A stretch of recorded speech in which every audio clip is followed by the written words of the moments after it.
Hello, I'm Julie Smiley, Director of Product Management for Biopharma at SOA Software.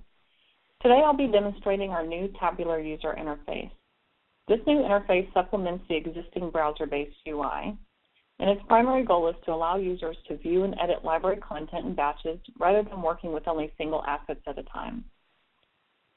Here in Semantics Manager, I have C-1.1 open in the main asset window. This is the actual C- standard, but it's just a copy of it for test data to show for this purpose. You can launch this new tabular interface by clicking on Edit Related Assets from any asset in the main asset window. This new editor will open in a new tab in your browser. Once you have it open, you can see that the asset that the editor was launched from opens in the top tab.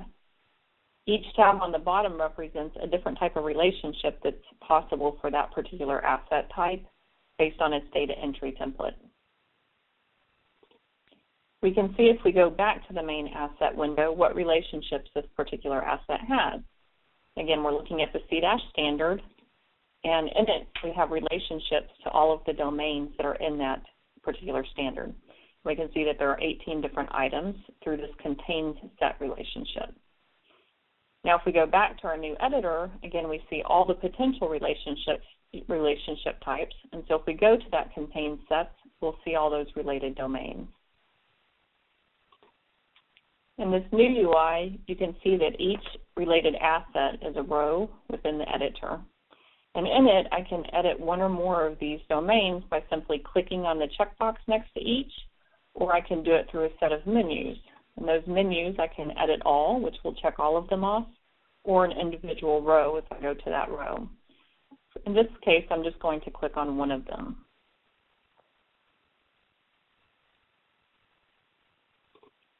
Now that I have this in edit mode, I can edit its related assets as well. So I can just drill down and go to Edit Related Assets. This will open up this asset that we're editing, which is the adverse event domain, into a new tab, keeping us in context of what we're working on. Now we can see that this is opened in the new tab, and we can see all of its potential relationships. And you can see that this one, which is a concept or contains sets, you can see whether they have any related assets already.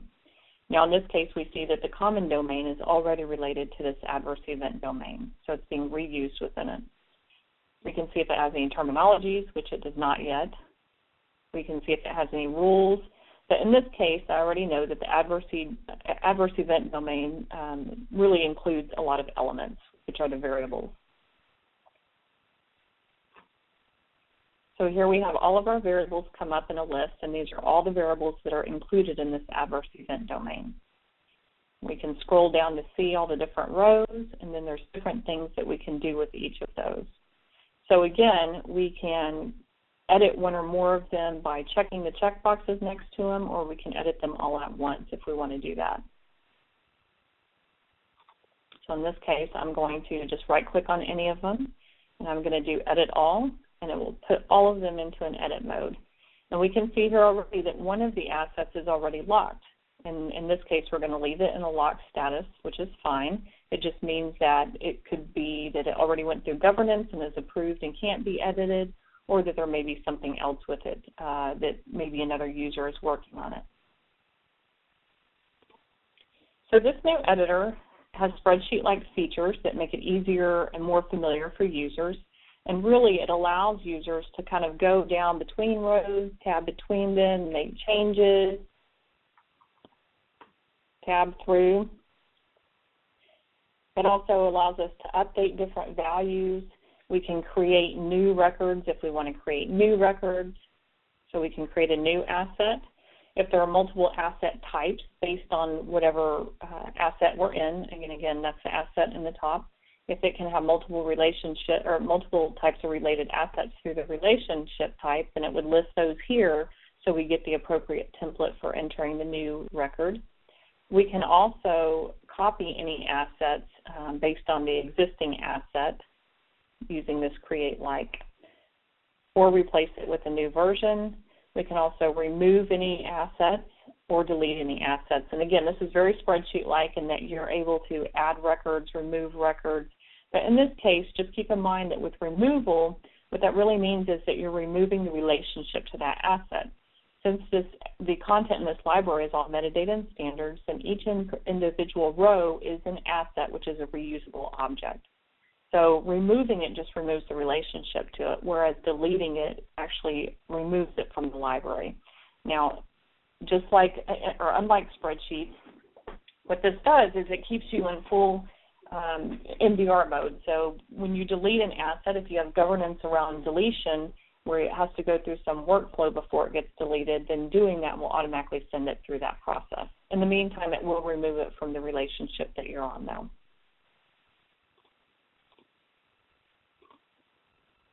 We can also do things that you would be able to do in spreadsheets, like copying and pasting values across rows. Let's just take a basic text field here as an example. And if I hover over, we can see which asset we're on. This one is AE action. This one is AE disability. And you can keep going down. But let's just show as an example test mapping. We can take that value. We can copy it using Control-C. And then we can just paste it down into other rows if we want to do that. So it's very much like using Excel or any other type of spreadsheet in this case. And another thing that we can do is we can change the size of our columns. We can move them around. It's a little bit different than how you would do it in a spreadsheet, but you can move them around if you want to see them in a different order. And then you can also sort by different columns, any of the different columns, and it will sort by the values. So for example, ordinal, which is the order of variables in the set, which would be the order of these variables in this adverse event set, you can just click on ordinal to sort that. However, in addition to being spreadsheet-like, there are many features with advantages over spreadsheets because it's a fully functional MDR that facilitates quality content management using the underlying configuration. This includes both the metamodel and governance workflows that are configured for the library. For example, the system keeps the user in context of what they're working on by drilling down in the top tabs via editing the related content. So here we see we started off with a C- asset, and then we drilled down to the adverse event domain, and again, now we're into the different variables within that domain that can all be edited together. Or I could drill into any one of these and see its related assets as well, which would be like its data type or any code lists that are associated. You keep drilling down and doing that. And as you close these tabs, which we'll see in a bit, it will take you right back up the context through these tabs. Then, of course, in addition to the top tabs, we have the bottom tabs that we've already seen, and these are all the different types of relationships. So it's showing us really all the related content to any particular asset in the top tab, but keeping the type of relationships that are configured specifically for that asset type or in that particular data entry template. It's only giving those to us as options. And it's showing all the different potential types. So even if there are no values yet, if there are no related assets, it's still giving us a tab so we can add any new assets if we want to do that. So we can create a new asset. In this particular case, this one is the type of a rule, so we would be able to do that here. But we're going to focus on the elements for now since that's familiar to everyone, talking about the different variables in a set. Another advantage over spreadsheets is that every single row here is an individually versioned piece of content. So even though you're working in it like a spreadsheet, in a spreadsheet you have to version the whole entire spreadsheet at once. Whereas with this, each of these are reusable assets, so each one has their own version. And you can see that even in the top tabs and the parentheses, these are the versions of these different assets. So they really are reused assets, like AE start date, the row that we're on right now. It can be used in other sets as well. So whatever we're editing about it here, it applies everywhere except for certain properties about it, which we'll talk about in a moment. Also, it has the asset level record locks. So when an asset is checked off, what that does is it locks that record down so multiple users can't be editing it at the same time. Additionally, as you already saw, users get right-click menus giving them more features from the library. So again, with this, they can go through and edit everything at once, saving different assets, all the different changes that have been made. They can remove everything, all the related assets, which removes those in the list or those in the grid from the top asset. They can run validations, and we'll talk more about that in a moment. They can publish, which would save and validate, or they can undo changes using revert, and we'll talk about those in a minute, as well as the creation of new content. Or they can do it one record at a time by using the same type of options here.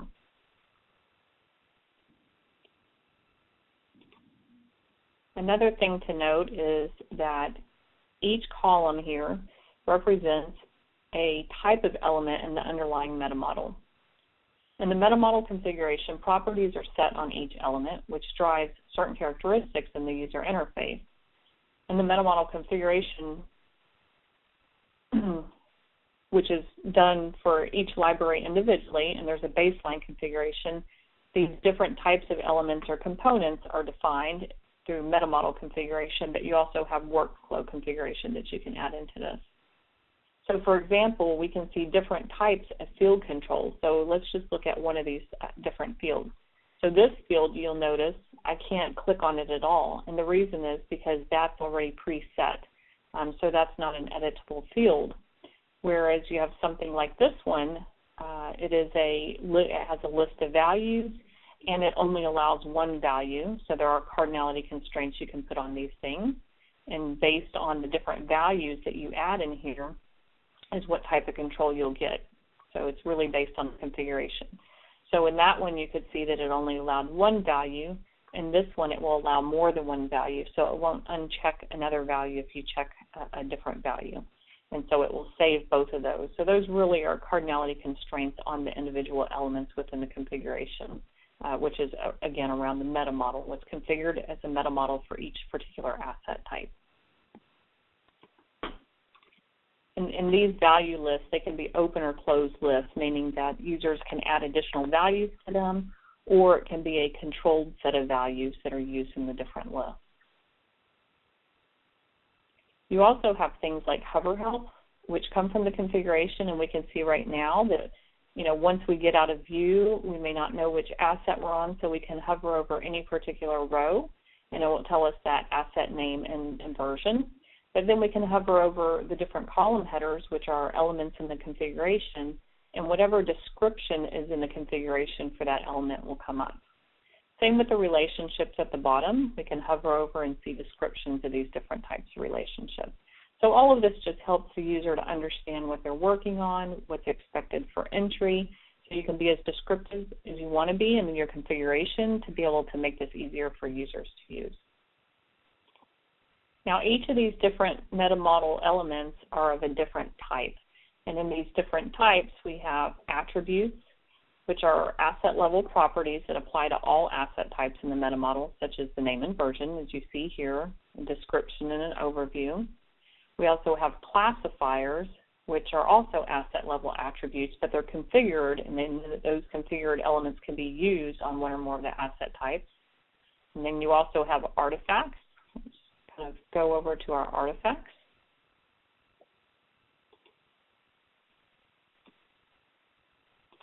And the library refreshes based on whatever refresh rate you have set.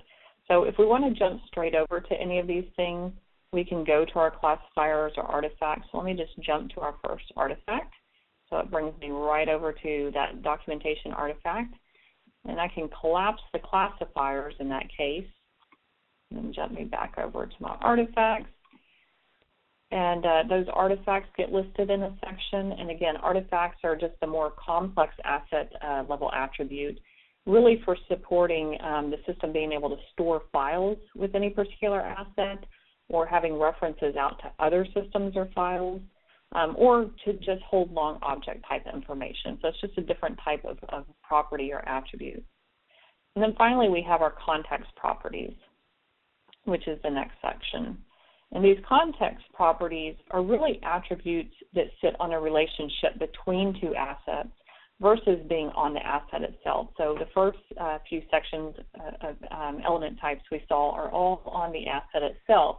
whereas these context properties sit on the relationship between whichever row you're on, so whichever asset that is. So this is AES ongoing. And, so whichever row you're on, disability, to the asset in the top tab, it sits on the relationship between those. So in this case, ordinal is an example, and it's showing the order of these elements in context of this domain. And again, because these are reusable assets, this particular variable, which is AE action other, this one may be, it may be that the core value, and when this variable is used in SDTM, is maybe it's expected or maybe it's permissible, but there are different core values for SDTM than there are for C-, whereas in C-, it's optional. So it allows you to get as much reusability as possible because you can use these different assets in different contexts with different sets of values by using context properties. Ordinal is another good example because the order that these variables exist is going to be different in different contexts. Another significant advantage over spreadsheets is the ability to configure quality checks or validations on the data. So let's just go to a particular classifier that I know there's a validation check on, and we'll use this test variable, the AE action, other variable, as an example. So if we go back to our classifiers, and we can drill down and get straight to the classifier we want, which is our endorsement value. And let's look at our endorsement level first.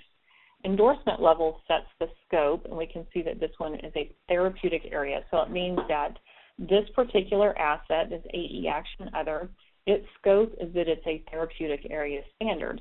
But now if we go to its endorsement value to see which particular therapeutic area it is, we can do that. So we'll jump to endorsement value. And this one is saying it's therapeutic area 1. And again, keep in mind this is just test data. So typically that would be like oncology or diabetes or whatever the different therapeutic area is. But in this case, let's just remove the value, or we can change the value. Let's say that we're going to say that it's a product or study level. We're going to say it's for study 7. So one of the validations is to ensure that this taxonomy of the endorsement value matches that of the actual endorsement level. So we're saying it's a therapeutic area standard, but we've chosen it all the way down to the study level. So again, we have checks on this, and you can have whatever validation checks are needed within your configuration. And when we do that, we can run checks on everything. So we can do validate all, and that validates them in place, meaning that it doesn't go all the way through the publishing process. Or we can just publish them all, and when in that process it will save them, validate them, and publish them. So we're going to go ahead and go through that process. So now the system is going through and it's looking at each individual asset, and it's checking the data and the changes that were made, and it's running it through any configured validations for the particular asset type. And once it passes validation, it will go through and publish the asset into the library with its changes. However, if it fails any validations, it will come up and show that there's a validation error for it so the user can fix that. And there are different levels of validations. So validations can be severe in that they're hard stops and the user can't go on until they fix the issue. And we're just going to say okay on this error for a moment, and we'll come back to it so it can keep going through the rest of the rows. Or it can just be a warning to the user, which gives a little yellow warning sign instead of a stop sign. And that will let the user move on, but at least warns them about the issue. Or it can just be an informational message. So any of those types of validation checks can be written, and validations can be very complex or very simple. A validation might be just a check like we're seeing here. It may be across multiple attributes of the asset, or it can be more complex too. Validations can be used even to generate new content based on the criteria that's in the current content. As an example, you may have a value in a particular classifier that drives the value of another classifier, and so the validation may be to update the other classifier based on the value in another classifier. Another one might be that it actually creates new assets based on a particular value. So all of those are possibilities. So once it's done, we can see that it published all of these assets fine other than this one, and we can see that it has an error indicator letting us know that there's an issue.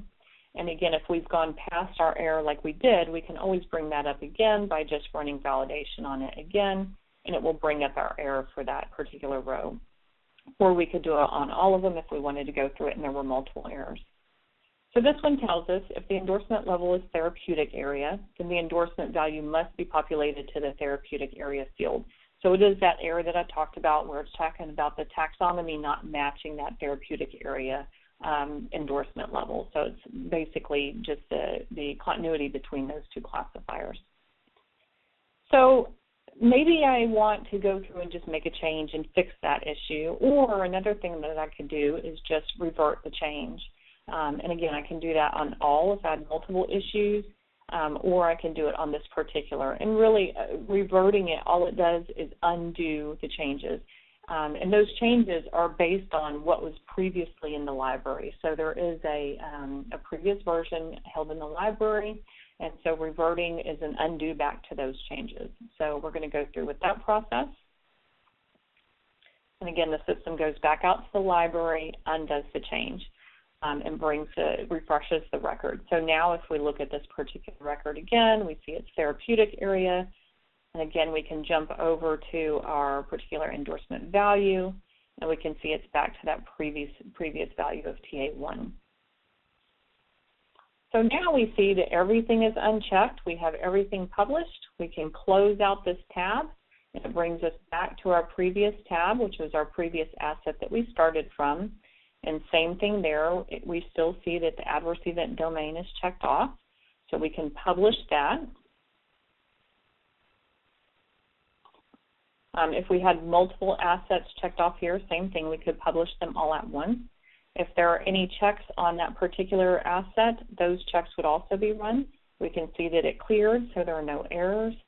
And so when we're done, we can close that out, and it will bring us back to our library right where we started from, which is our C- domain. But we can always go back to our assets in progress, and we can see if there were any issues. It will show us in order all the different changes that were made. So all these different assets that were published, even if we didn't make a change to those because they were republished, then it's going to show us an update. And then we can look at the different assets. We know that this AE action other was the one that had that issue. So we can go in and we can see here that we can show all the changes, and we'll see the full audit trail of what happened there. So just looking at this, we can scroll down. We have the oldest changes all the way down to the newest changes. And so we can see down here that we changed the endorsement level or the endorsement value from TA1 all the way down to that study level. And then we can see here that the system reverted the asset. And this support is just the account I'm logged into, so it shows which account I'm logged in as. And then it shows, it always maintains an internal version. And then it shows that it changed it back from the study to just the therapeutic area. And then it resubmitted that. So that was the full process on being able to show how you make changes. You can undo those changes back from the previous version in the library, and all of that gets captured in the audit trail. So in summary, we've demonstrated our new tabular user interface. And MDR can be difficult to implement in any industry, especially the biopharma industry, due to the steep learning curve. However, with this new spreadsheet-like interface, users will have a familiar look and feel to more easily view and manage their standards and metadata. This UI significantly reduces the time and effort it takes to manage content by allowing users to view and edit multiple related assets together in a single screen. It is browser-based and fully integrated with the existing Semantics Manager UI, which means that it still facilitates asset reusability and follows the configured metamodel, quality checks, and governance workflows. This supplemental UI is now available with Semantics Manager version 6.7. For more information, please visit our website at soa.com. Thank you.